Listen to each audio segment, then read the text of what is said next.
কি অপূর্ব গ্রামের দৃশ্যগুলো। আসলে আমাদের গ্রামের সঙ্গে যখন যোগাযোগ হয় তখন অপূর্ব দৃশ্যগুলো দেখে তখন শৈশবের কথাগুলো মনে পড়ে যায়।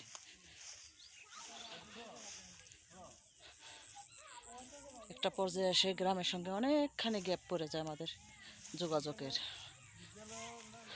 বিশেষ করে মেয়েদের বিয়ের পরে। তখন তো ইচ্ছা করলেও নিজের ইচ্ছা মতো আসা যায় না। এই কি একদম ঘাস, একদম কি সুন্দর সবুজ, মাশাআল্লাহ, অপূর্ব দৃশ্য। সবাই সবার মতো করে গল্প নিয়ে ব্যস্ত। পরিবেশটাই সুন্দর, ওয়েদারটা একদম ছায়া ছায়া, ঠান্ডা ঠান্ডা বাতাস। এই হচ্ছে গ্রামের পরিবেশ।